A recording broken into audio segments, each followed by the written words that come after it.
Мындай туңгуюкта турганда баягы аксакалдардын оозун карачу элек, бирок бизде ошондой бир урухий лидер да жок экен да, аксакалдар институтта өлүптүр да. Карачы акыл сөзүн айтпаса акылманда не пайда деген. Элге сөзүн айтпаса эрендерден не ошо пайда. да, ошондо да. Мына ушундайда эрендер жок болуп атат да, аксакал, Эрендер. бакайы жок болуп атат Кыргызымдын. Эми чын эле Кубат акеңиз болсо алайга кетип калды. Кубат экем өзү башынан пандемияда жүргөн киши экен. Пандемияның ушу жалгыздык, жана орусча одиночество дегенди жекеме жеке деп которсок жакшы болот экен да. Жекелик деген. Эми бул жекелик. Кубат ака өзү күн автопортретин тартып бүтөлөк деген бир керемет повесть менен жарк эткен да. Анан бул киши дагы көп окуду. Анан мындай да, жанагы Рухий бийиктикке чыкты. Бийиктикке чыкты. Анан бийиктигин дагы өзү дагы ашкере бийиктик деп да санап алган жерлери бар экен а кишинин. Анан элден бир оолактай бергендин өзү дагы ошол мындай эмеге алып барат экен да, баары бир жанагы жалгыз жекелик эмеге алып барат экен дагы. Киши же жазуучу болбой, же пайгамбар боло албай калды. Анан аразат болуп калат экен да, көрдүңбү? Ошон үчүн кагылайын эл, жер тамыры деген ошол экен да. Ошо жерден ажырабаш керек экен. Элден жанагы Кубат акенин айылына барганда сурасам, аксакалдардан мен мына айылыңарда гений жашайт. Ушуну көз салып жүргүлө аксакалдарда 2000-жылы барганда айтсам, бир аксакал айткан. Кубат акең ушу киши өлсө да келбейт, топурак салбайт, эми ал барбы жогун биз билбейбиз деп айткан да. Анан ошол сыяктуу жанагы бул жер беле адамды таптакыр эмеге чыгып кеткендей мүнөз, анан кийин алып келип өзүнүн өзү бир үңкүргө, өзүнүн да жазгандары ошол, өзүн алып келип бир үңкүргө камагандай болду. Болбосо Муздактуу балдар, мен бул кишинин чыгармаларын эми дүңүнөн алганда, ошол автопортрет жана Толубай сынчы керемет аңгемелерин айтканда, жана Муздактуу балдар, чоң романдарында бүкүлү роман боюнча алганда эми ал чачырап кеткен. Структура жок, анан бир экиленип кеткен, анан токойго кирип кетип кайра чыга албай калган жерлери көп. А бирок ошондо жаркыраган саптар бар да. Мен ошон үчүн окуйм да, ошол кайра окуйм, чийип окуйм. Эми Кубат акенин ошол суктаны ошол артынан дагы ээчигим келет. А бирок бул киши жанагы жөнөкөй айтканда текеберлик мүнөздөр, жанагындай өзүн ашкере өйдө коюп алганы. Анан мен кезинде жазгам, ушу алайдын төрүндө ааламга шатты жасап алып отурган Кубат акеме кат деп делбиреп жазган убактарым болду. Анан кийин Кубат акем былтыртан келип сүйлөшүп отурсак, а киши такыр эле эмне айланайын, бир киши менен сүйлөшкүсү да келбей калыптыр. Кубат аке, мен да сизден артык жакшы көрчү элем да. Мен да алайга барып, ал киши менен маек кылып, антип менен былтыр бияка бир өзүңдү таануу деп бир конференция сыяктуу бирдеңке өткөрбөдүбү? Анан ошондо мен көңүлүм ушундай кайт болду. Бул өспөптүр бул кишичи. 20 жыл мурда эмнени айтса, ошону эле кайталап, анан бир адабиятка сиз айткандай текеберчилик мамилесин туйдум да, мынтип атат да. Мен Муздактуу балдарды бир шилтем менен эле немеге чыгып калган, китеп болуп чыгып калды деп мактанат да. Анан жана дүйнөдө Толстой эмне болуп калыптыр анын депчи. Толстойдун чыгармачылык лабораториясы менен айтма тиги Кубатбек Сүйсүлөвдүкүн салыштырып болобу? Дүйнөгө дүң болгон айтма тиги Лев Толстой ким да, Кубатбек Сүйсүлөв ким деген суроо туулду да өзүмө.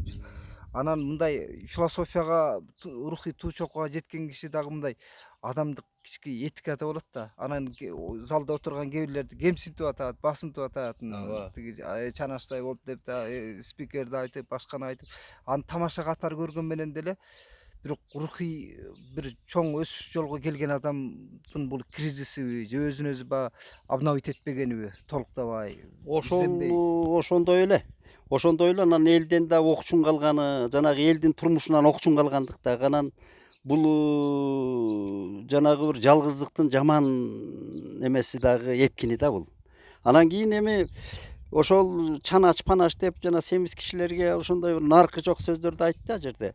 Эми өзү дагы бир жакшы айткан жери бар. Бир кезде фолклор суроо берип атат бирөөлөр. Жок, фолклор, мына Озеки чыгармачылыкка кандай карайсыз десе, ой, ошондой жаза албай атпайбыз дейт. Ошол мыкты айтканда, анан ошол Озеки чыгармачылыктын өзөгүн нарктуулук түшөт да. Ал нарктуулук адамдын өзүнүн облигинде эмес, анын аң сезиминде, анан кылган мамилесинде да кишиге. Ошондо мамилесин карап отуруп, чынында көп кишилер орой айтканда жерге түкүрдү да. ой Кубат аке деле дейсиң деп көп киши эшикке чыкканда мага айтты. Мен көп кишилерди эшитип бардым эле. Анан бул бир. Экинчиден эми ошол мүмкүн айтса туура айткан жанагы мен бир эле шилтем менен жазып койдум. А чындыгында муздак тубалдар ошондой чала иштелген роман өзү. Болбосо Эми айта бериш керек аны. Чала иштелген. Ал аяк башы жок. Мынабу мыкты чыгармалар өзү, дүйнөлүк чыгармалар. Эми мейли Айтматовдун алалы, мейли тиги Толстойлор эми укмуш иштеген да, кайра иштеп атпайбы, кайра тытынып иштеп атат. Анан кетип атат. Анан Кубат акемдики ошол кичине ушунчалык чоң башталган чыгармачылык. Кийин ушу жекелик жанагыдай обочолонуп барып жүрүп өзүн бир жана кожо жашты да жазган бул киши.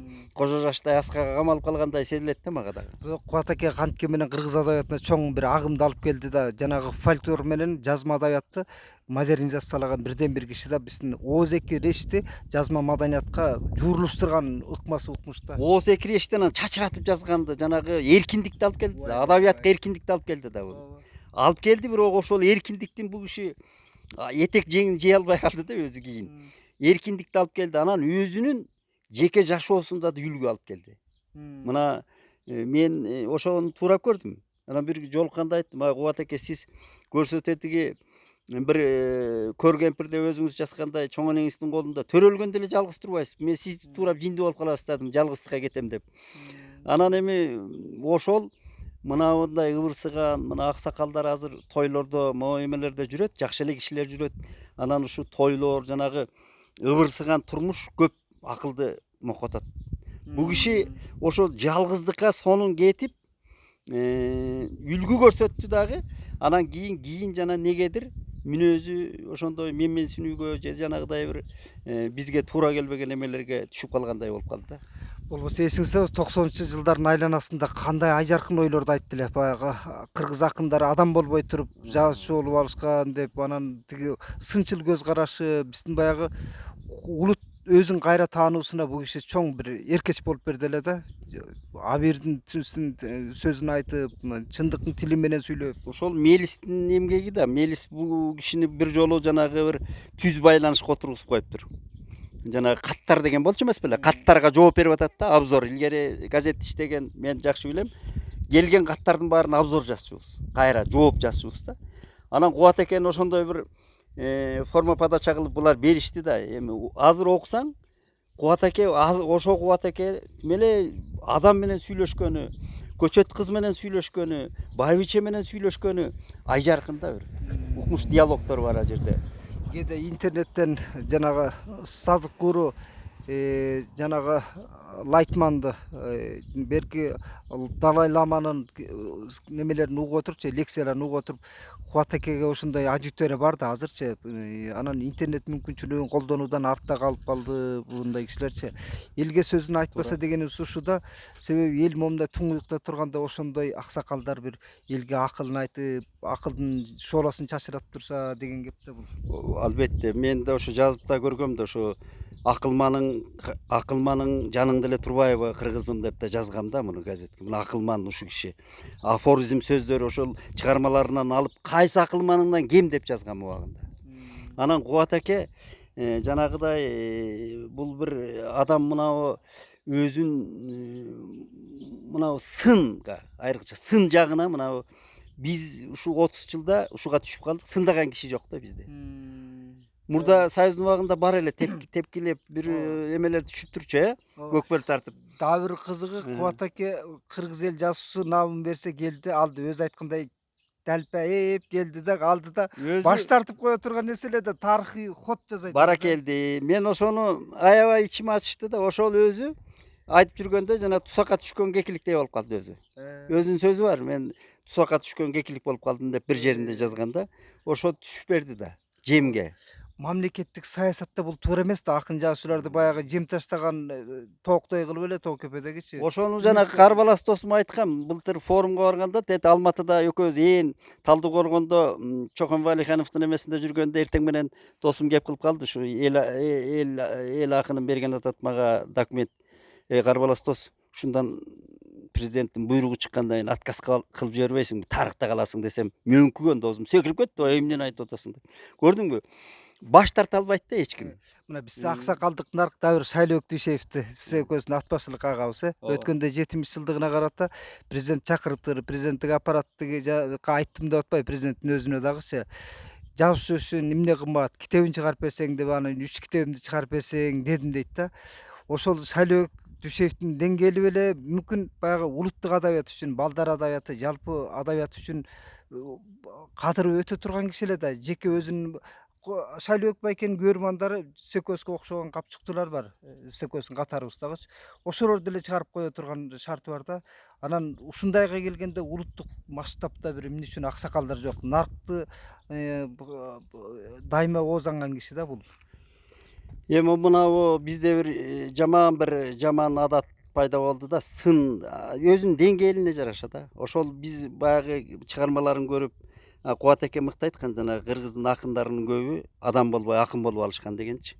Мен көп көрдүм да буларды. Эми менде да ошондой эмелер көп да. Бул сын айтса, анан шамалдап диалогко жок. Чачырап чыгып мындай бир сөздөргө чыкпайт. Ал чоң казат деген эмне экен, эмне болуп атат я деп менден сурат. Барбайсыңар ошо чоң казатты барып көргүлө, өзүңөрдүн балдарыңар сүйлөшпөйсүңөрбү? Эмне болуп атат, эмне болот дейт. Эми атаңдын башы болот дей турган киши жок да. Ошо сынчыл коомду калыптоо үчүн мындай керек. Өсүш жок да. Өсүш болбойт. Ой,